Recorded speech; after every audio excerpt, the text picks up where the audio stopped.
Bienvenue tout le monde sur le Face à Face podcast pour un troisième épisode déjà. Un gros merci à tous ceux qui ont déjà rejoint la famille de Face à Face.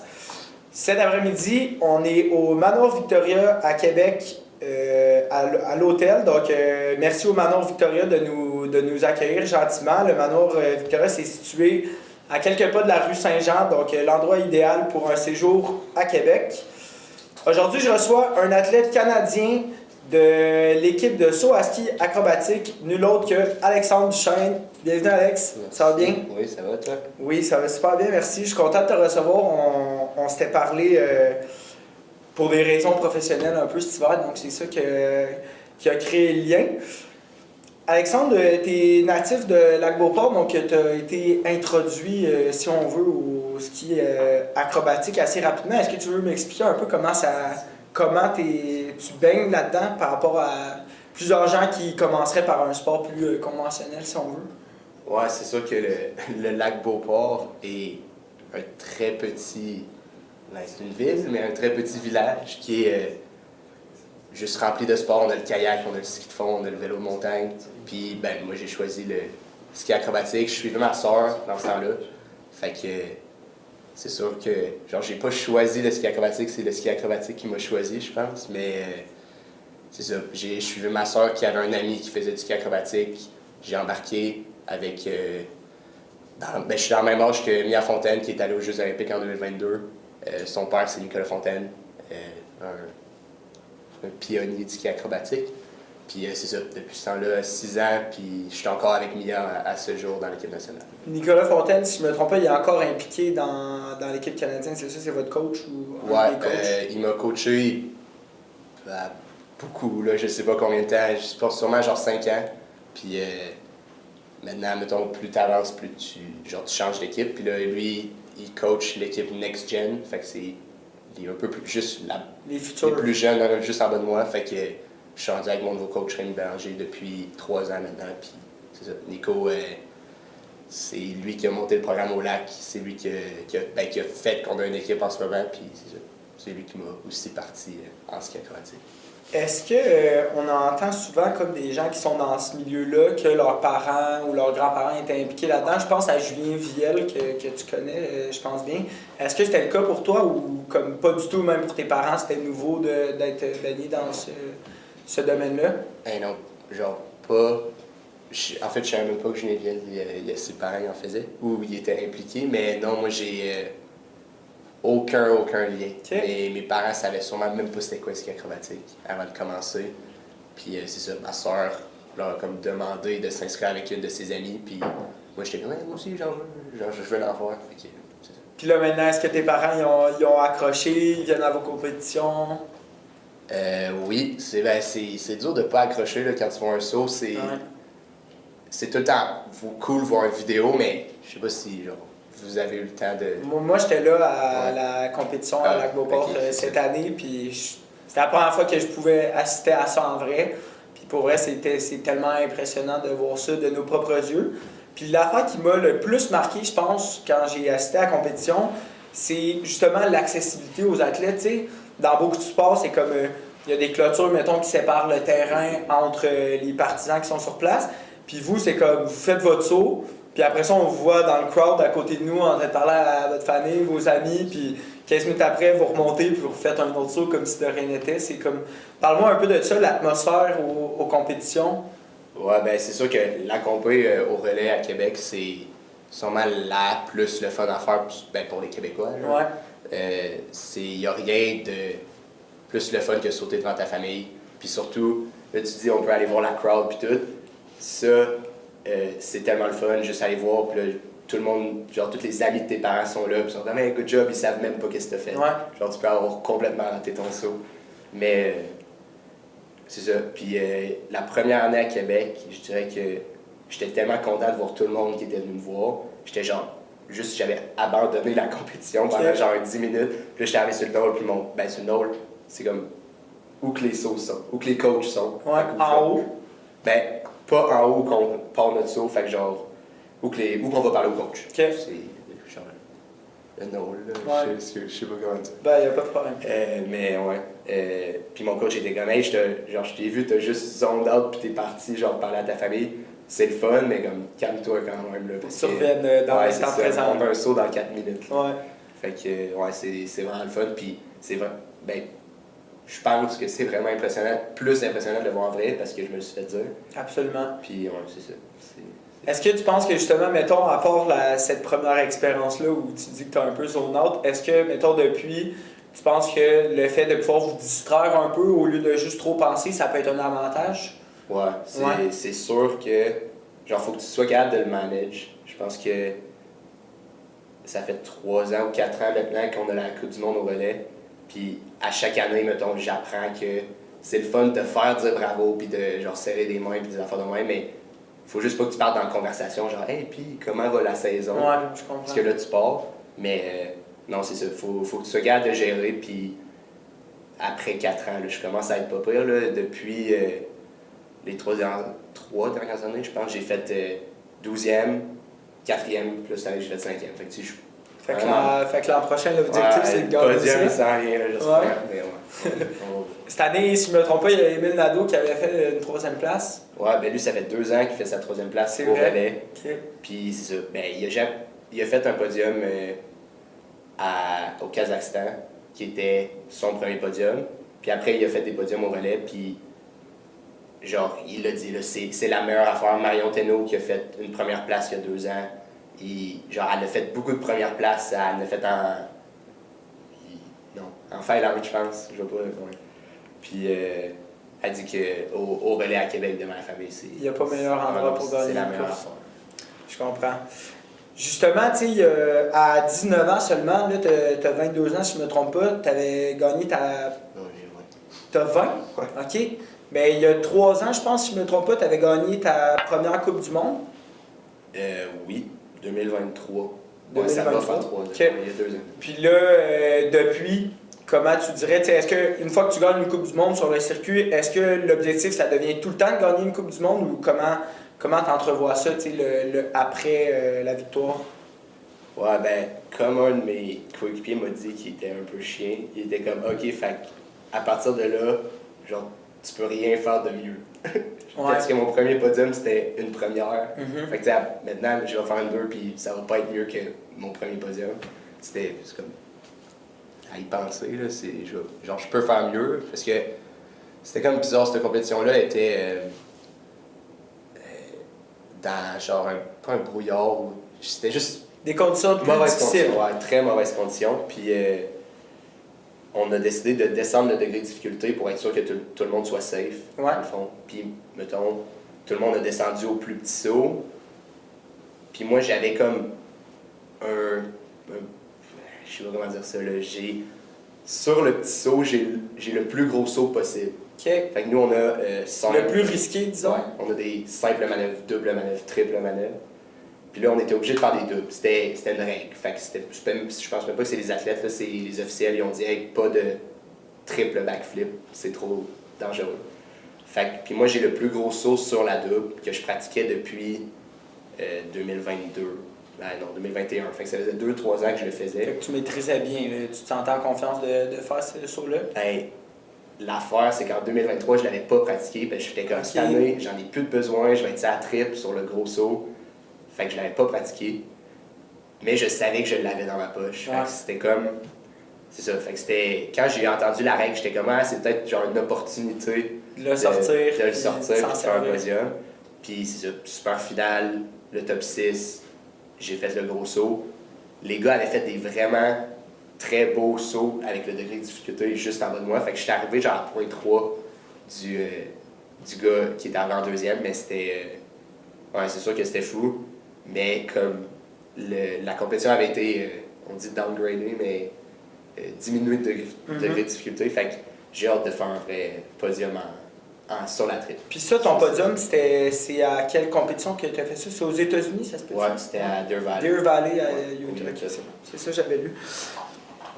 Alexandre, si tu veux bien, là, toi, tu composes avec le diabète.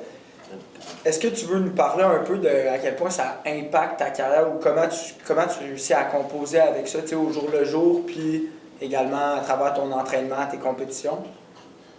Ouais, j'ai le diabète depuis que j'ai 7 ans. Fait que ça va faire. En fait, ça fait 13 ans. Puis, quand je me suis fait diagnostiquer, je savais comme pas trop c'était quoi là, à 7 ans. Tu sais. Ouais. Tu te fais dire, hey, t'as de quoi dans toi qui marche plus? Ok, là, d'accord. Fait que j'ai grandi avec ça dans la tête que c'était pas une grosse affaire. Puis finalement, j'ai appris, surtout avec le sport, parce que c'est vraiment plus dur à contrôler parce que le sport fait diminuer ton taux de sucre dans le sang. Ouais. Puis moi, c'est ça que j'essaie de contrôler. Fait que c'est sûr que le sport te ramène sur terre de quand, mettons, je suis au primaire, puis je suis à la récréation, puis je fais 15 minutes de sport, ça compte pas tant. Mais c'est sûr que quand j'ai commencé à faire du sport-études en secondaire 1, c'est là que tu vois qu'il y a quand même plus de challenge. Ouais, de challenge puis de choses à gérer. Puis c'est ça, moi, mes parents ils ont tout le temps bien fait ça. Je pense que j'avais des rencontres au début de l'année avec l'infirmière d'école pour me dire que s'il y avait genre quoi que ce soit ou un problème en classe, j'avais le droit d'aller la voir. Puis eux, il y avait des sucres ou des... Fait qu'un suivi un peu plus spécial que, Ouais, c'est ça. Puis que les autres. Tu sais, c'est pas obligé de le dire à toute ta classe, mais mettons, si t'as tes 3-4 amis dans ta classe qui le savent, au moins juste... Ça te réconforte de savoir que s'il y a de quoi qui se passe, qu'on veut pas que ça arrive, là, mais Ouais. c'est ça. Puis le secondaire a été plus challengeant, là, surtout avec le sport-études. Tu sais, mettons, le matin, t'es à l'école, tu bouges pas pantoute, puis là, t'arrives après en après-midi, puis là, tu fais ton sport pendant 3 heures, 3-4 heures. Fait que c'est sûr que c'est un challenge, mais ça se gère. Puis même rendu là, je dirais que mon plus gros challenge en ce moment, c'est d'être capable de garder un bel équilibre, même pendant les compétitions. Parce que c'est souvent avec le stress que ton taux de sucre, il capote puis il fait n'importe quoi. Là. Fait que... Puis je pense que c'est prouvé scientifiquement Okay. que ça te fait monter. Ton taux de sucre augmente. Fait que c'est ça. C'est juste... Faut que tu gères constamment, mais ça se fait. Là, puis je l'ai fait en Coupe du Monde quand j'avais un 20 secondes à télé, puis ils sont comme, OK, il faut que tu sautes. Puis, mais j'étais comme pas prêt. Mon taux de sucre était pas prêt. Okay. Puis ça se fait, là, tout ce genre. Tu veux dire que tu t'as fait ton saut quand même parce que c'était à toi, même si t'étais pas nécessairement dans les conditions optimales? C'était pas dangereux Okay. encore. C'était pas optimal. On va dire ça, là, c'était pas optimal, puis mon saut a quand même bien été. Quasiment, ça m'a peut-être stressé sur d'autres choses, fait que j'ai oublié de C'était me comme concentrer. distrait de... Ouais, j'ai oublié de penser au vent qui allait me stresser, j'ai juste pensé à ma glycémie, fait que c'est sûr que c'est un challenge, mais ça se fait. Est-ce que justement, par exemple, quand tu es en compétition, tu dois comme avoir une alimentation différente, adaptée pour gérer ça, ou tu manges, tu connais un peu tes habitudes, puis... Ouais, ben tu sais, après 13 ans, mettons, je sais qu'une tranche de pain, c'est 15 glucides. En fait, je sais tout. Tu connais le guide alimentaire canadien par cœur. Les petites boîtes de jus, c'est 22, tout ça, je le sais. C'est juste sûr que tu arrives dans le buffet, là, c'est en grammes, c'est dur de savoir des patates pilées. Ouais. Mais c'est ça, des fois c'est du SRR, souvent je l'ai, là, parce que justement après 13 ans, je commence à être bon, mais surtout en Chine, mettons, là, c'est un buffet, puis t'as genre du riz, évidemment, puis plein d'autres viandes. Puis il est marqué viande sur le petit étiquette, fait que t'as aucune idée c'est quoi. Okay. Genre ça peut être, je sais pas moi, mettons du général taro qui a une sauce full sucrée, mais t'as aucune idée c'est quoi. Ouais, fait les portions, puis tout là, ben c'est soit tu l'essayes pas, ou tu fais du SRR, là. Fait que c'est sûr qu'en buffet de même, c'est un peu plus dur des fois, mais ça se fait. Est-ce que tu sais s'il y en a d'autres sur le circuit qui ont le diabète également, ou tu penses que tu es le seul à composer avec ça? En saut, je pense que je suis le seul. OK. Je sais particulier. il y a un Français qui est, je pense, top 30 au monde, qui a la même chose. Il y a le Dexcom comme moi. Puis, je fais mon bras, j'ai sur moi. Mais, ouais. Puis, comme moi, il est comme vraiment fort musculairement. Fait que dans le gym, des fois, mettons, il poste une story, puis là, je vais le voir, puis je fais comme, ouh, il a fait genre, je sais pas moi, squatter 4 plates. Puis là, c'est comme, genre, on n'a aucune compétition, là, on se voit jamais l'hiver. Ouais. Mais je le sais que c'est ma compétition, juste. Genre, c'est pas une vraie compétition, là, mais. Ça te motive, là, si on veut, de genre, savoir je sais qu'il y a un aussi. diabétique Okay. qui est aussi fort dans mon sport. Fait que... Puis est-ce que justement, tu penses Est-ce qu'il y a d'autres jeunes, par exemple du Québec ou peu importe où dans le monde, qui vivent avec cette condition, puis qui veulent pousser dans le sport, mais qui se sentent un peu limités ou qui ont peur que ça les gêne? Tu sais, qu'est-ce que tu aurais à leur dire à ces jeunes-là? Ben, c'est sûr que, mettons, tu rentres dans un sport surtout d'équipe. Genre, moi, je suis tout seul, fait que j'ai mon coach à moi. Un sport d'équipe, des fois, t'es peut-être moins encadré.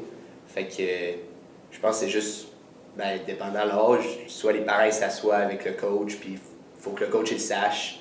Puis sinon, à un niveau plus, pas professionnel, là, mais plus élevé, c'est juste t'entourer.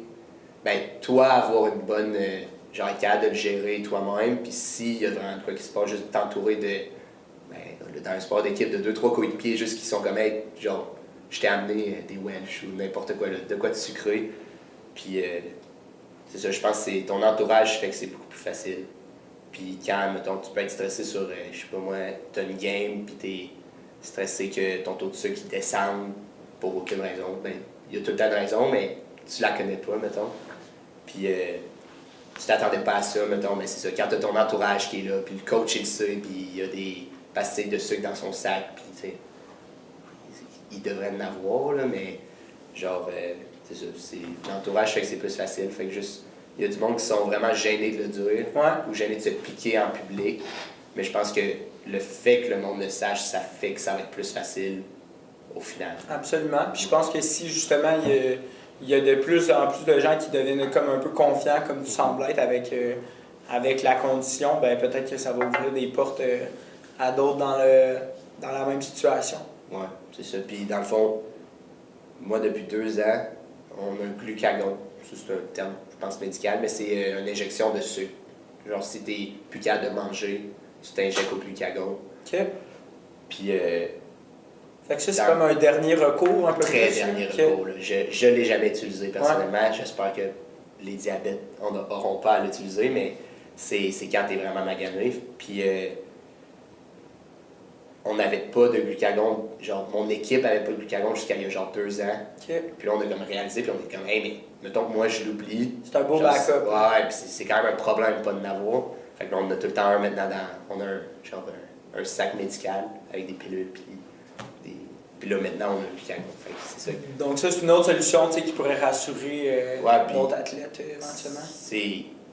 C'est juste genre un poids de moins sur tes épaules. Là. Surtout, genre, tu devrais l'avoir, ton glucagon, mais de savoir que genre, tu as une équipe ou juste un coach qui te suit avec une pastille de sucre en arrière, genre, c'est quand même rassurant. Oui, absolument, je comprends. Aux derniers Olympiques d'hiver à Pékin, tu étais très jeune. Tu étais passé très près de te qualifier pour les Olympiques. Parle-moi un peu de peut-être ce qui est arrivé, qui t'a pas permis de te qualifier. Comment tu as vécu ça? Puis 4 ans plus tard, ou pratiquement, à la veille là, des prochains Olympiques à Milan l'hiver prochain, qu'est-ce qui a changé depuis? Puis à quel point tu te sens plus outillé dans le cas où tu te qualifies l'hiver prochain? Ouais, ben... Pékin, j'avais 17 ans, ce qui est comme pas un âge normal, je pense. Non, c'est ça, c'est jeune pour aller aux Olympiques. C'est gros, là, aller aux Olympiques. Puis, ben, dans le fond, j'étais pas sur... Nous, on a des équipes, mettons, l'équipe olympique, l'équipe Coupe du Monde, puis l'équipe Next Gen, prochaine génération. Puis, j'étais pas encore sur l'équipe de Coupe du Monde. Fait que j'étais même pas encore, mettons... au point de penser que je pouvais gagner une Coupe du Monde, mais là, j'étais rendu au point de penser que j'étais rendu genre des meilleurs au monde pour pouvoir aller aux Olympiques. Fait que c'était vraiment comme un choc quand mes coachs me l'ont dit. Puis, genre, on pense à ce jour que c'était peut-être une petite erreur de me le dire, puis de moi, genre, poser trop de questions aussi. Okay. Là. Mettons, j'étais 27e, 28e au monde, puis c'est top 25. OK, fait que t'étais pas loin, là. Puis je faisais des, mettons, 30, 27. Là, je nageais dans ce tapon-là, le dernier tapon top 20 à 30, mettons. Puis j'ai fait une 5e position, encore un événement qui était vraiment difficile, puis que je faisais des petits sauts à ce jour-là. Puis par hasard, tout le monde sur le gros saut ils ont raté. Fait que j'ai réussi à faire une bonne position, mais ça, c'était c'est ça, c'était un imprévu, puis là, ça a fait que ça a ouvert la porte des Olympiques. Puis mes coachs m'ont dit, hey, il faut juste genre un 2 top 12. Ce qui était pas si dur, mais dès que j'ai entendu genre le 2 top 12, c'était comme, ok, genre je veux le faire. Finalement, j'ai fait genre une 12 puis une 35. Je suis arrivé genre avant-dernier à l'autre. Ouais. Fait que c'est trop arrivé vite, puis c'est ça, 2022, j'avais 17, fait que j'étais pas prêt mentalement à combattre le stress des Olympiques. Là, c'est quand même une grosse affaire, je pense. Très grosse affaire. Depuis 4, là, ça fait 3, là, ça va faire 4. Là, depuis 3 ans, j'étais avec un psychologue sportif pour justement là, être prêt. Apprendre à gérer toutes les émotions qui viennent avec. Puis c'est ça. J'ai fait, là, c'est la première des qualifications qui a bien été. Fait que c'était quasiment la plus stressante parce que là, maintenant, on peut déjà savoir où je m'enligne. Fait que c'est ça. Là, il reste l'année prochaine qui est la grosse, mais ça devrait bien aller. Est-ce que pour un athlète potentiellement olympique, l'objectif lors comme du cycle pour pouvoir se qualifier, c'est les Olympiques, puis une fois que ça c'est atteint, c'est comme peu importe qui arrive aux Olympiques, au moins je me suis qualifié puis j'y vais, ou c'est vraiment comme étape par étape, là, premièrement se qualifier pour les Olympiques, mais après ça, tu sais, d'avoir des ambitions plus grandes une fois sur place? Pour les 3 dernières années, je pense que je me suis dit, je veux juste y aller. Ouais. Puis le plus ça l'avance, plus je suis comme, hey, mais genre cette année, j'ai fait 4e au championnat du monde, qui est la même compétition que les Olympiques. Okay. Juste plus facile à se qualifier, vu que c'est top 30 à place de top 25.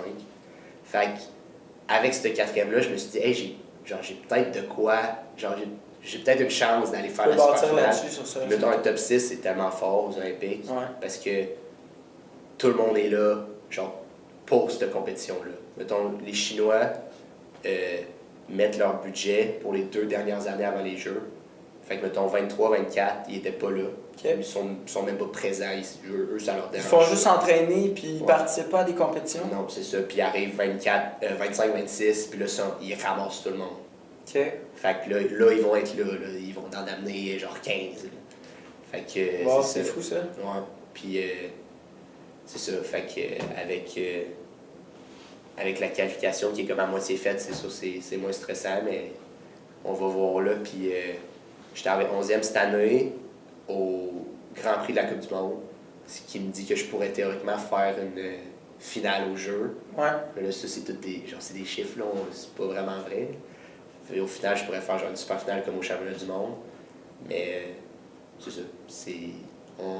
Ça dépend. Je pense que ça varie des jours. Je suis en train de lire un livre, puis des fois, je suis comme, ah, c'est vrai, c'est juste le journey, genre le voyage jusqu'au jeu qui est l'important. C'est comme, c'est une bonne mentalité, mais genre, rendu là, ça serait le fun. De performer. Ouais, c'est ça. Ça dépend, je pense, de où je suis dans mon entraînement. Là. Il y a des jours que je suis comme, je veux juste y aller, puis il y a d'autres jours que je serais comme, un podium, ça serait quand même le fun. Est-ce que toute ta famille ils attendent déjà que tu te qualifies pour acheter leur billet d'avion, puis penses-tu qu'ils viendraient sur place? Ouais, ils ont déjà acheté leur billet d'avion. OK. Ouais, mais c'est parce que ça va tellement être plein, parce que nous, les jeux, on a tout le freestyle, fait que c'est 4 disciplines. Ouais. Puis c'est un petit village. Ça se passe comme sur une semaine, mettons. Puis, ouais, mais c'est tellement. Genre, le village est très compact. Okay. J'étais allé cette année, puis juste pour la Coupe du Monde, on avait de la misère à se déplacer dans les rues, parce qu'il y a comme 2 rues, puis c'est 2 one-way. Okay. Fait que c'est comme un petit village de ski. Là. Ah ouais, vraiment. Okay. C'est direct dans le milieu, de 2 montagnes. Puis c'est ça. Fait qu'il fallait qu'ils réservent leurs affaires. Mais mon père a donné la règle qu'il n'y avait pas le droit de m'en parler face à face. Fait que vous en parlez pas les repas de famille? Je les laisse gérer leurs affaires, puis je vais gérer les miennes. C'est quand même une bonne idée, je pense. Ouais, j'espère. Ouais. Fait que ça veut dire que le circuit ou la piste là, qui va être utilisée pour les épreuves aux Olympiques, t'es familier avec? Vous avez skié dessus cette année? On a eu une compétition que j'ai pas faite parce que j'avais un entorse à cheville, mais je suis revenu pour m'entraîner juste après la compétition. Fait que, on sait c'est où le site de saut, on sait comment se rendre. Fait que c'est déjà quand même familier, on a été là 2 semaines cet hiver. Fait que ça, je pense que ça va enlever un stress. Puis tu sais, les jeux, c'est tellement compliqué. Est-ce qu'il paraît les transports, puis juste Genre, t'as une heure, mettons, de départ, mais finalement, la puce n'est pas arrivée, genre. Fait que tout le monde capote, puis on va manquer notre training. Fait que juste de savoir au moins, mettons, il est où le building d'entraînement, il est où le building de réchauffement, il est où l'hôtel où on va dormir. C'est des stress en moins là, qui peuvent être non négligeables rendus aux Olympiques. Est-ce que ça varie beaucoup entre sites de compétition ou au final, c'est juste des pistes de ski puis avec pas mal toutes les mêmes conditions? Non, c'est la variation entre les sites puis la personne qui est capable de s'adapter, c'est la personne qui va gagner le circuit. De façon plus constante, tu veux dire. Il y a tellement une grosse différence entre les sites de saut que si tu es capable de t'adapter, c'est toi, genre, ça devrait être toi le meilleur. Parce qu'il y en a, mettons, qui sont juste capables de bien sauter sur un type de site. Fait qu'ils vont gagner cette compétition-là, mais ils vont arriver 25e à l'autre parce que c'est tellement différent. Fait que, mettons, à Québec, l'inclinaison de la pente, pas l'atterrissage. L'atterrissage est souvent pareil parce que si c'est trop plat, on va juste se casser le dos. Ouais. Fait qu'il faut quand même tout le temps que ça soit quand même à pic. Mais c'est l'inclinaison de la pente, ça fait un gros changement parce que mettons que c'est full plat, tu vas descendre pendant mettons 10 secondes, fait que ça change ton timing. Mais des fois l'inclinaison est full à pic parce que la piste est à pic ou qu'ils ont fait le site de saut. Puis ça fait que tu descends pendant genre 4 secondes, fait que ça coupe ton timing genre en deux. Fait que c'est ça, faut que tu t'adaptes, puis c'est ça le end goal, là. Juste être capable d'être polyvalent sur tous les sites de saut parce qu'ils sont vraiment différents. Toi, tu te situes où là-dedans? Est-ce que tu considères que tu as quand même un bon pouvoir d'adaptation ou c'est justement un aspect que tu aimerais améliorer dans tes futures saisons? Ben, depuis 2022, c'est ça que moi et mon coach, on a décidé de faire. Genre, dès qu'on a une possibilité de voyage, on le fait juste pour aller essayer les autres sites dans le monde. Puis je pense que je m'en viens pas pire, mais encore là, j'ai un petit côté, genre j'ai un penchant pour un site en particulier. Puis des fois, quand c'est comme pas ce type de site-là, là, j'ai un peu plus de misère, mais je suis capable de m'adapter, c'est juste que des fois, mettons, t'as 3 jours pour t'adapter, moi, il m'en aurait fallu 4 ou 5. Ouais, c'est pas beaucoup, 3 jours pour réussir à s'adapter à des nouvelles conditions. Puis là, toi, est-ce que tu t'es conscient, est-ce que tu te rappelles souvent toi-même que tu as seulement 20 ans puis tu sais que tu as encore beaucoup d'apprentissage à faire? Oui, c'est sûr que, mettons, genre 21 au jeu à Lévigno l'année prochaine. Fait que c'est sûr, c'est jeune, puis encore là, c'est pas un fait, mais il y a vraiment pas beaucoup de jeunes qui gagnent les Olympiques en ski acrobatique parce que ce qu'il te faut en arrivant au jeu, c'est d'être confiant, d'être devant toutes les télés, puis genre, toutes les télés du monde en fait. Puis être capable de gérer le stress de c'est les Olympiques, c'est la plus grosse compétition au monde, puis tu l'as pas ça à 20 ans. Puis genre, même moi, je sais que je vais pas l'avoir l'année prochaine. J'espère que ça va pas être si pire, mais genre tu peux pas l'avoir parce que tu sais pas c'est quoi, puis c'est tellement... T'as pas l'expérience. C'est tellement... Genre, tu te le fais dire que ça va être gros, mais je pense que ça va être encore plus gros que ce que tu penses. Fait que, mettons, un de mes coéquipiers, ça va être ses 3e. Puis, genre, théoriquement, lui, il devrait être prêt à savoir c'est quoi le stress, puis même là, je pense qu'il va être encore stressé, là. Fait que c'est juste tellement une grosse affaire, puis... C'est ça, le gagnant de 2022, il avait 32 ans. Puis le dernier avait 28. Fait que c'est ton prime de sport qui est censé être à genre 25-26, je pense. En ski, il est plus à 30-32 mentalement. C'est juste que là, ton physique commence à être magané après 10 ans de genoux, de blessures. Fait que c'est ça. Ça dure jusqu'à quel âge, justement, une carrière typique de saut à ski acrobatique? On a un qui a pris sa retraite, un Japonais, il y a 2 ans. Il avait 41, je Quand pense. même. Mais c'était comme... Fait que ça fait comme 25 ans que lui, à chaque jour, il fait des backflips. Ouais, puis il est allé à, mettons, les jeux de, je pense, 2010, mais il est pas allé en 2014, puis il est retourné en 2018. Genre, c'était pas le meilleur, mais il était constamment là, puis il poussait, puis il essayait d'être là. Mais c'est ça, il a arrêté en 2022, en fait qu'il y a 3 ans, puis je pense que, c'est ça, les meilleurs... Mettons, quand tu les regardes, au final, c'est eux qui sont plus vers la trentaine. Mais les meilleurs, en fait, les meilleurs en constance, mais les meilleurs en, genre, leur saut, c'est eux qui ont genre 22-23.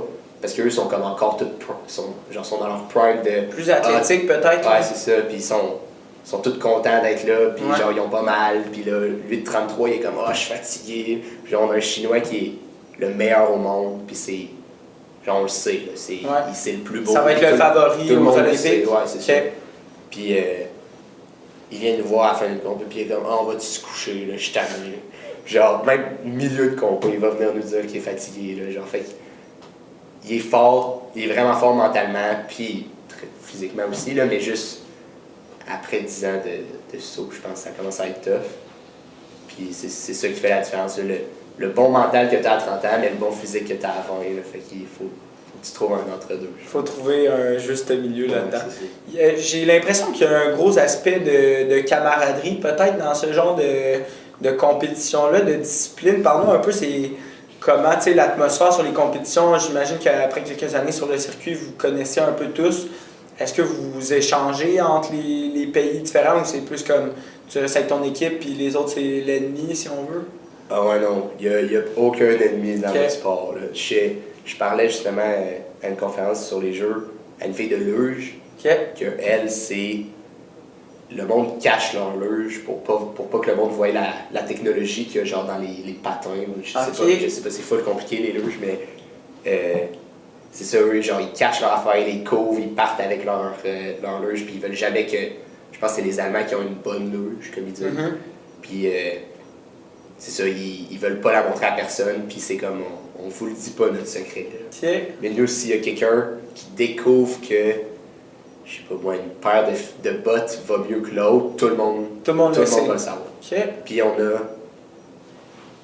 comme un bizarre aussi de camaraderie entre les coachs, parce que il y a beaucoup de coachs qui ont coaché. Mettons, notre coach est canadien, notre coach en chef est canadien, mais il a coaché pour l'Australie.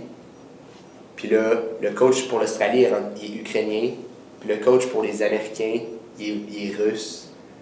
Puis le coach chinois est canadien. Fait que, tout le monde se revient au final que nous, on a un petit lien avec les Chinois parce que notre ancien coach est allé en Chine pour à la fin de son contrat, là, pour la fin de contrat, mais c'est ça, on a tout un lien, puis mettons, nous, notre coach est bien ami avec le coach chinois qui est canadien, le coach suisse qui est suisse, puis c'est ça, ça fait que tout le monde se parle, puis les coachs sont full amis, puis nous, on est genre, on est quasiment pire, là. Genre si le coach le dit pas à un autre coach, l'athlète va le dire à l'autre athlète. Ouais, c'est ça. Fait que tout ça c'est rapidement dans votre petit univers. Mettons que nous, on a un potin canadien, mais c'est quasiment un potin international. Potin mondial. Ah. C'est drôle ça. Puis toi, est-ce que tu te concentres à 100% sur le sport, certes, mais est-ce que tu as des études en parallèle avec ça? Je pense à Marion Thénault là, qui étudie à Montréal, mais toi, est-ce que c'est quelque chose que tu fais aussi? Ouais, ben je suis encore au cégep. Okay. Je suis en sciences de la nature, fait que c'est comme un programme là, très vaste que je sais pas ce que je vais faire avec. Qui ouvre beaucoup de portes par contre. Ouais, c'est ça que je me suis dit il y a 4 ans, quand j'ai commencé. Mais je devrais finir, j'aimerais ça, juste après les Jeux. Dans le fond, c'est que il y a beaucoup de cours qui se donnent. Il y a beaucoup de cours qui se donnent maintenant à distance après la COVID, mais il y a aussi les cours les plus spécifiques pour mon programme qui ne se donne pas à distance. Okay. Et je suis pas capable, avec le sport, de faire un cours en présentiel. Ouais. Fait que c'est ça, l'année passée, j'ai réussi, vu qu'on était là. L'école me demandait d'être là, mettons, au moins 50% de la session. Puis j'ai réussi à être là. Okay. Mais cette année, je ne serai pas capable à cause que c'est la grosse année, puis on part plus tôt en camp d'entraînement. Fait que, il me manque comme 5 cours pour finir mon deck, puis aller à l'Uni. Puis est-ce que tu sais déjà dans quoi tu sais, c'est quoi les choses qui t'intéressent? Je sais, mais je sais pas si ça m'intéresse. Genre, je sais qu'est-ce que je voudrais aller essayer, mais j'ai comme pas fixé sur de quoi encore. Ouais. Fait que j'ai plein d'idées, mais pas... Bon, mais t'as encore le temps d'ici là. C'est ça. Puis est-ce que tu voudrais rester à Québec pour le faire à Laval ou? Ouais, très probablement que je le ferais à Laval, mais dans ma vie, je pense pas rester à Québec. Okay. Ma blonde, en fait, est américaine. Elle veut pas rester aux États-Unis. Elle voudrait aller faire ses études en Italie ou en Afrique, parce qu'elle veut être vétérinaire pour les gros animaux. Fait que, mettons, moi, Comme des la éléphants suite- et tout ça? Ou... Ouais. Ok. Fait que genre en Afrique, il y a comme pas de meilleure place pour faire ça, là, avec les girafes et les éléphants. Ouais. Mais, puis genre, de faire mes études, mettons, un peu en ligne, puis juste la suivre, elle, dans ses voyages. Dans Je sais ses pas où qu'elle va aventures, aller, là, elle sait pas encore, mais c'est ça. Je pense qu'après le sport, ça fait tellement longtemps que je voyage. Je pense que mon premier voyage était à genre 13 ans pour le ski. Fait que je pense pas que je vais pouvoir être capable d'être à Québec pendant genre plus que 2 mois. Mais c'est ça. Je vais voir. Est-ce que justement, pendant la saison, il y a comme un moment où tu es comme tanné d'être sur la route puis tu te sens mieux à la maison ou ça fait tellement partie comme de ton mode de vie depuis longtemps que tu es juste comme c'est la routine pour toi? Oui, c'est à chaque fête, genre, mettons, c'est souvent des sets de soit 1 mois ou 2 mois. Fait que, on a un Finlande qui est comme novembre à décembre, puis on vient juste avant Noël. Puis cette place-là, la Finlande c'est déjà au nord, mais là on est encore plus au nord. Ouais. Puis il y a 4 heures de soleil début novembre, puis ça descend à 2 heures de soleil, de clarté en fait. Fait que mettons, tu te lèves à 10 heures, le soleil se lève, il passe, là, il ne lève jamais. Puis genre tu dînes, puis il redescend. Genre. Fait que, Ça veut dire que vous vous entraînez comme dans le noir avec on a des lumières, des des spotlights. spotlights? Ouais. Mais c'est ça, cette place-là, mettons, le 1 mois là-bas est quand même difficile juste à cause de pas de soleil. C'est Ouais. c'est un fait. Là. Ben, clairement, ça joue sur le c'est moral. Puis Fait que, mettons, l'énergie. la fin du 1 mois en Finlande est tough. Puis, je dirais que la fin du 2 mois de compétition, ça fait 2 mois que t'as pas arrêté. Souvent, t'as comme un petit down après la fin de la saison. Ouais. T'es comme, je serais bien dans mon lit à la maison. Mhm. Puis, ben, mettons, moi, cette année, j'étais allé en Afrique en voyage humanitaire après la saison, ce qui m'a comme donné un relais après mon down, mais c'est ça. Puis là, je suis revenu de l'Afrique, j'étais bien pendant une semaine, puis là, j'étais comme, ok, je suis allé de Québec, là, faut que je m'entraîne. Finalement, je suis pas parti, mais ça sent bien. Tu viens juste de dire que tu as fait un voyage humanitaire. Veux-tu parler de ça un peu? Ouais, dans le fond, ça fait 2 ans qu'avec moi et ma blonde, on part souvent à la fin de la saison. Mettons, on finit 1er avril, puis on part jusqu'à fin avril au Kenya avec une fondation qui ils ont comme 2 parties. Ils font distribution de filtres à eau, puis ils sponsorisent. C'est un mot en français. Ouais. Ils sponsorisent des enfants pour qu'ils aillent à l'école. Fait que, Ok. mettons, les enfants dans la rue ou dans des familles très, très, très démunies qui, mettons, ils sont comme, hey, on te fait passer un test si t'es. Genre, c'est vraiment pas si dur de passer le test, puis dès qu'ils sont prêts à aller à l'école, ils leur trouvent un commanditaire, quelqu'un qui va donner de l'argent, mettons, soit du Canada ou des États-Unis, puis ils vont envoyer l'enfant à l'école. Pour qu'ils puissent puis, s'éduquer. Ouais, je pense qu'ils sont rendus à 300 jeunes. Fait que Ok, c'est ça cool. fait 15 ans que la fondation existe, c'est vraiment hot. Puis c'est ça. Ben, ma blonde aimerait ça aller en Afrique dans sa vie pour être vétérinaire, mais aussi faire beaucoup de travail missions avec, humanitaires, de travail si on avec veut. la fondation. dans le fond. Est-ce que justement pour toi, à titre d'athlète professionnel, tu sais, c'est important d'utiliser ta plateforme pour justement des causes qui te touchent? Ouais, c'est sûr que de pouvoir montrer, mettons, justement, cette fondation-là, j'ai réussi à mettre dans les journaux, mais j'étais, genre, ça fait rien, là, mettons, juste le lien. Je comprends que c'est pas tout le monde qui peut cliquer dessus, mais juste de pouvoir, genre, à cause que j'ai gagné une médaille, de pouvoir aider la fondation qui a aucunement rapport avec ma médaille, mais je suis juste content de pouvoir dévier ça là, un peu hors de moi, puis aller genre, montrer d'autres affaires dans ma vie. Mhm. Tu parlais que ta blonde est américaine. Vous vous êtes rencontrés dans le cadre de votre sport ou? Ouais, on était. Ça fait vraiment longtemps que je la connais. Là. Dès que je suis arrivé sur le circuit Nord-Am, vers 14 ans, je la connaissais, je savais c'était qui. Puis j'ai tout le temps eu un œil sur elle, mais c'était juste mon équipe qui le savait. Là. Elle ne savait pas, j'y avais jamais parlé. Sûrement même pas un salut, là, j'étais même trop gêné. Puis mon anglais était pas super bon. Mais ouais, c'est ça, depuis 3 ans maintenant, on est ensemble. Puis avant ça, il y a eu comme on a été ensemble 1 mois pendant une compétition.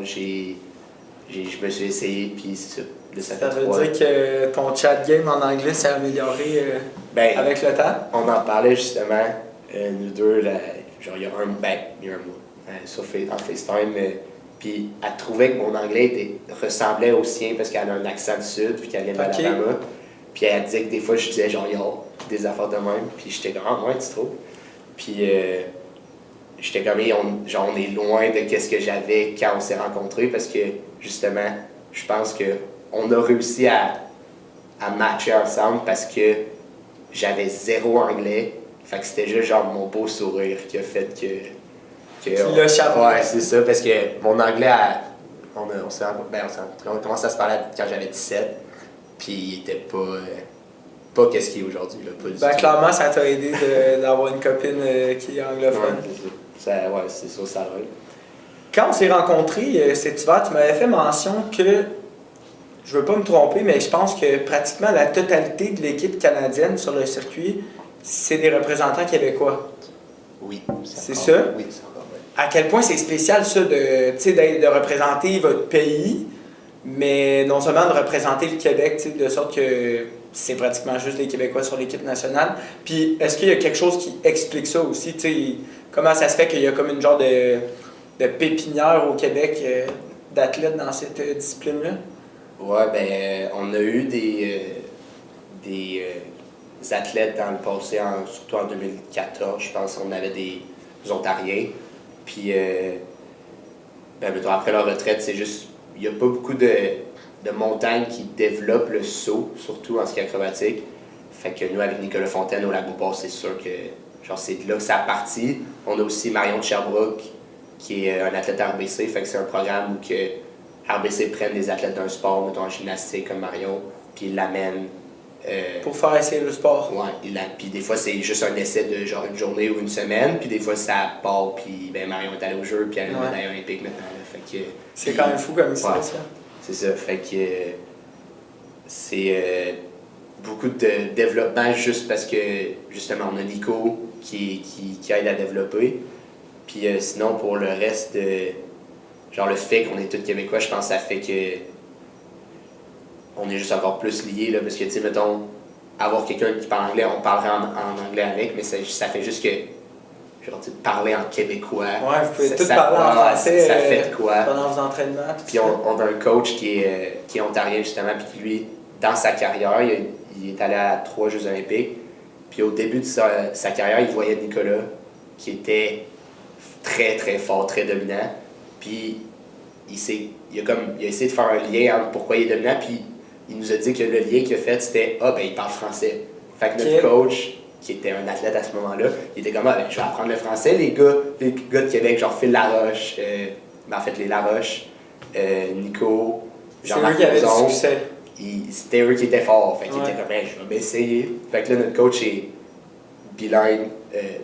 Il a parti anglophone, là, il est rendu bilingue. Puis c'est drôle de... Genre, il apprend tout le temps des nouveaux mots québécois, puis c'est tout le temps drôle. Il est comme, c'est quoi que ça veut dire, ça? Puis il est comme, genre, c'est un slang pour je sais pas quoi. Mais ouais, c'est ça. Puis lui, je sais pas si c'était ça la corrélation entre être fort et parler français, mais c'est ça.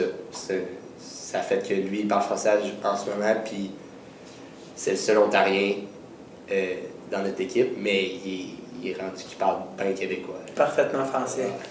Est-ce que, justement, par rapport à la génération qu'il y a eu avant, la génération qu'il y a en ce moment dont tu fais partie, est-ce que tu dirais que le sport est comme se développe, il va bien, donc ça va assurer comme une prochaine génération? Est-ce que vous voyez beaucoup de jeunes, par exemple, là on est à Québec, des environs de Québec ou ailleurs au Québec qui s'intéressent à cette discipline-là et qui veulent l'essayer eux-mêmes?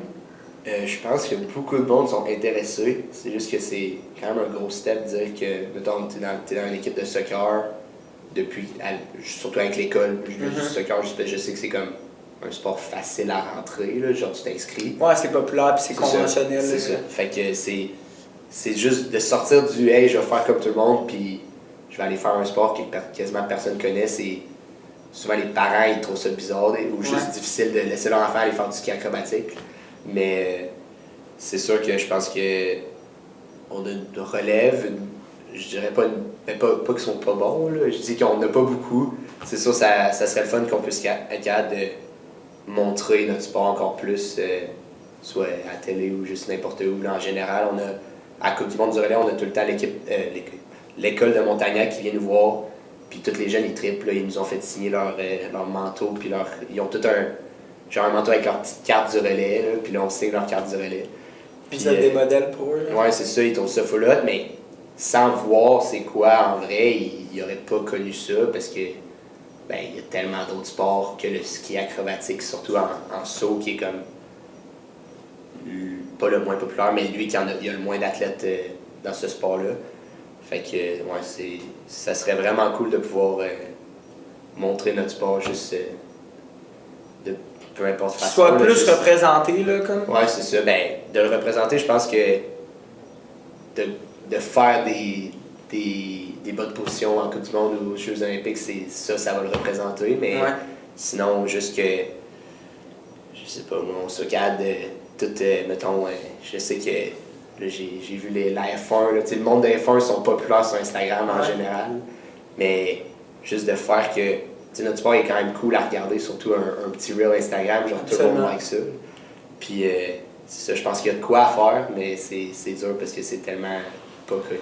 Fait que c'est encore en développement, tu dirais, là. Ah ouais. Puis on a du monde qui nous aide, puis on essaye d'en faire sur les réseaux sociaux, puis des fois ça pomme full, là. Mon ami, il a fait genre un post, puis il a eu genre 22 000 abonnés juste parce que on connaît tout l'algorithme, là, on la connaît pas, mais des fois elle marche. Puis c'est ça, genre c'est un sport cool à écouter, cool à regarder, cool à faire en fait, mais il est juste pas assez connu. Puis un jeune qui voudrait essayer ça, tu sais, c'est quoi les étapes? Tu vas juste au centre de ski, parce que j'imagine, là, c'est pas toutes les montagnes, par exemple, qui offrent ça. Fait que comment on fait pour adhérer à la discipline? Ben, au primaire, comme moi j'ai rentré en première année qui est quand même jeune, tu peux rentrer n'importe quand. Mais je dirais que dès que tu es semi-proche d'une montagne, c'est une fois par fin de semaine, comme pas mal tous les sports rendus là. Mais on a Stoneham, Relais, Mont-Saint-Anne, Massif, qui ont tous des clubs. Puis tu t'inscris, c'est sûr, ça doit être bizarre aller t'inscrire pour faire du ski acrobatique quand tu sais même pas c'est quoi. Genre, t'as juste fait du ski une fois, mais c'est comme tous les autres sports, là, tu viens t'inscrire, puis ils te donnent un manteau, puis ils sont comme, ok, bienvenue dans le club, puis là, tu vas te faire des amis, puis genre, moi, j'en ai 5 que je connais depuis 10 ans, là, maintenant, à cause du ski, fait que, genre, est-ce que vous continuez à vous tenir ensemble pendant l'off-season ou... Ah ouais. Moi, j'ai genre 2-3 amis hors du ski, puis dès que je dis aux gars de genre ma gang de ski, je suis comme, hey, je m'en faire de quoi avec mes amis, ils sont comme, ah, tu parles-tu encore d'eux? Je suis comme, mais oui, genre, j'ai pas d'autres amis à part vous, puis eux, genre, on est tout le temps ensemble, puis le fait que, je veux dire qu'on est pognés ensemble en entraînement, ça fait qu'on se connaît tellement, puis rendu genre, surtout l'équipe de saut, c'est tellement petit, puis on est tous proches de la même âge, mais on est rendu genre une famille à ce point-là, puis c'est un des sports, ben en fait je connais pas les autres sports, je vais pas dire ça, mais c'est genre selon moi c'est comme le sport que tu rentres dedans, dès que tu fais un peu partie de l'équipe, genre c'est comme si tu avais des nouveaux frères et sœurs. C'est fou. Est-ce que par contre tu dirais que, tu sais par exemple là, avec les Olympiques, est-ce qu'il y a comme une genre de compétition qui reste saine, mais tu sais, est-ce que vous avez comme le défaut de vous comparer ou de vous critiquer entre vous, ou c'est vraiment comme plus wow, c'est une belle vibe, tout le monde s'encourage, tout le monde se donne des trucs? Tu sais, y a-tu des... Je veux pas dire de la bisbille, mais des fois, tu sais, y a-tu des moments moins le fun ou des petites frictions? Je dirais pas que c'est des frictions à cause de la compétition. Genre, tu sais, on a fait 2 mois dans une maison de 9 gars. Fait que, tu sais, il peut y en avoir là, des affaires. En fait, il y en a eu, mais c'est sûr que, oui, il y a de la bisbille. Je pense pas que c'est jamais relié aux compétitions. Genre, on est coéquipiers pendant la compétition. On est coéquipiers, genre, sur le podium. Si un de tes coéquipiers a fait le podium, genre, c'est pas comme si c'était toi, là, mais genre, t'as fait partie de ça. T'es content pour l'équipe et pour les personnes. Il n'y a jamais de genre, il ne mérite pas, ça aurait dû être moi. Ça on n'a pas ça. Puis Mais peut-être dans nos têtes, genre, il y a tout le temps la petite pensée de comme, genre, j'espère que je vais le battre, mais il y a jamais, genre, on va jamais aller le dire, puis il y a jamais, genre, ça ressort jamais, il n'y a pas de compétition dans l'équipe, puis... Fait qu'il y a beaucoup de respect, là, entre tous les membres de l'équipe, puis ouais. pousser dans la même direction. Ouais, ben à part notre vétéran, je vais dire ça, Louis, qui a 30 ans, puis genre, c'est comme un grand frère rendu là, mais sinon, on a tous la même âge. Ok, ça c'est le fun. Ouais, puis genre, on se montre, là, si quelqu'un fait un saut, un nouveau saut, tout le monde va essayer de le faire, puis si t'es pas capable de le faire, tout le monde va, genre, faire en sorte que, ben, c'est pas que t'es pas capable de le faire, là, si, genre, je sais pas si tu stresses ou de quoi, la personne qui vient de le faire va être comme, hey, genre, moi, quand je l'ai fait, j'étais full stressé, mais, genre, voici ce que j'ai fait. Puis là, finalement, ça finit que tout le monde le fait, puis c'est la nouvelle affaire, là. On a fait ça pendant 2021-2022. Personne faisait, ben, justement, le saut qui m'a fait gagner à Deer Valley en 2023. C'est le double full, qui est le plus gros saut à faire sur la double, le saut moyen. Puis, il y avait juste Mia qui le faisait en 2020. Là, je pense que je disais pas de date, mais en 2020. Puis en 2021, il y a eu moi puis Émile. Puis en 2023, il y avait genre Mia, Émile, moi, Victor, puis genre 3 autres gars. Puis là, on est rendu avec 2 nouveaux qui le font. Fait que puis c'est un saut que personne faisait dans le monde. Donc, parce qu'il y a quelqu'un de votre équipe qui a réussi ce saut-là, ben après, vous vous êtes tous entraînés pour tous avoir ce trick-là dans votre sac, disons. Ouais, exact. Puis c'était comme un saut, pas inutile, mais tu sais, il est tellement dur que le monde était comme, je vais rester au saut plus facile, je vais le faire parfaitement, puis je vais essayer de battre le monde qui font le saut full dur. Mais quand tu fais le saut full dur, puis là, tu commences à le pratiquer, ça devient plus ton saut impossible, trop dur, ça devient... que tu maîtrises. Ouais, c'est ça. Puis là, tu commences à le pratiquer, puis plus tu le fais, plus tu deviens autant bon que le gars qui est pogné à son petit degré de difficulté.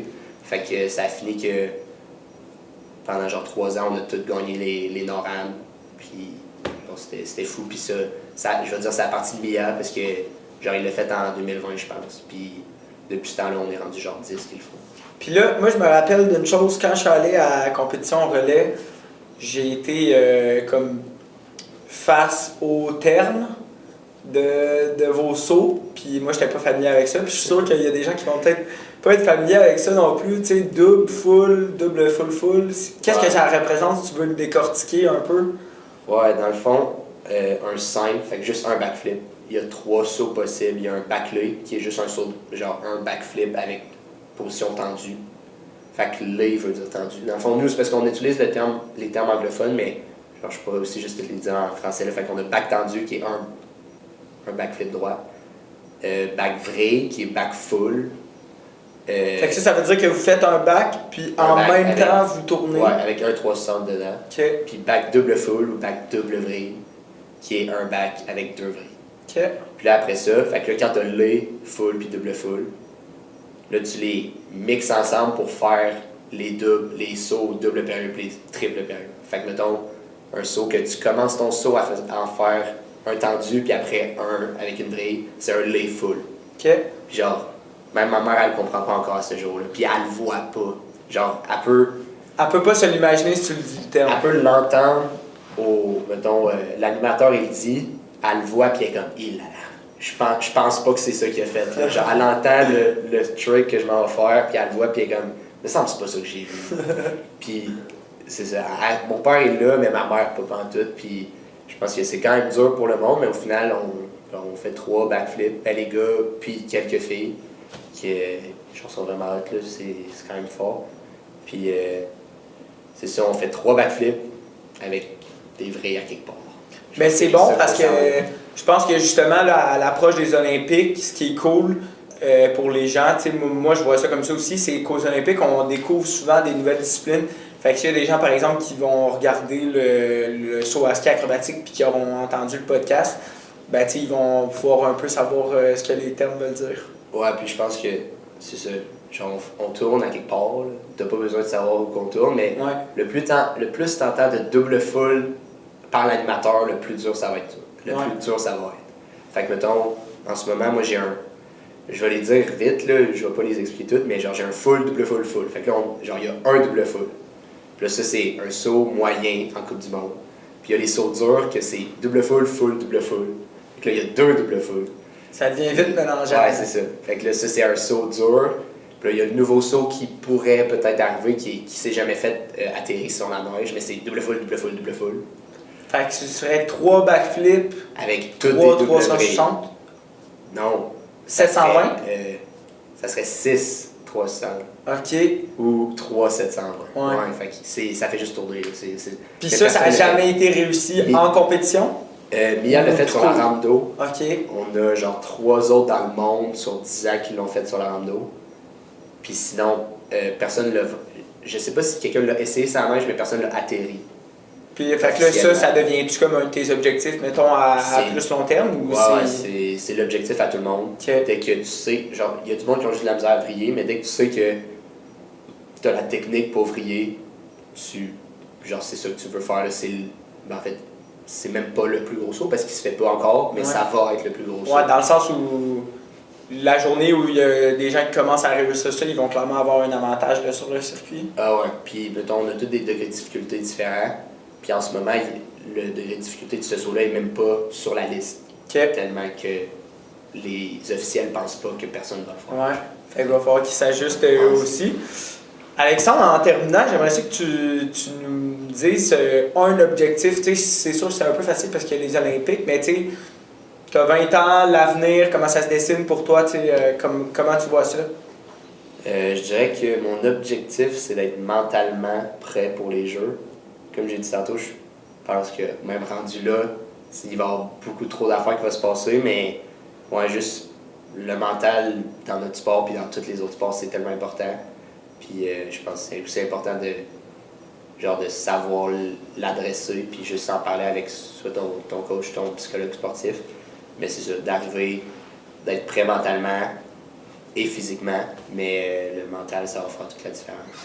Je dirais être prêt mentalement pour la saison 2026. Good. Ben Alexandre, merci beaucoup pour ton temps. C'était vraiment un plaisir de pouvoir échanger ensemble. Puis on va te souhaiter la meilleure des chances pour la prochaine saison. Puis on espère pouvoir te voir aux Olympiques en hiver 2026. On espère. Yes. Merci Alex. Si vous êtes rendu jusqu'ici, je tiens à vous remercier. C'est vraiment votre fidèle écoute qui va permettre à mon contenu d'avancer. Donc, laissez-moi savoir ce que vous en avez pensé en commentaire. Vous pouvez m'écrire directement. Puis aussi, j'aimerais savoir quel genre de personnes vous aimeriez voir pour la suite. Donc, vous pouvez me pitcher des noms, des idées. Puis moi, ça va me faire plaisir de lire ça. Donc, un gros merci. N'oubliez pas de vous abonner à la chaîne. Puis c'est ça qui va pouvoir faire grandir mon contenu. Partagez-le avec vos amis.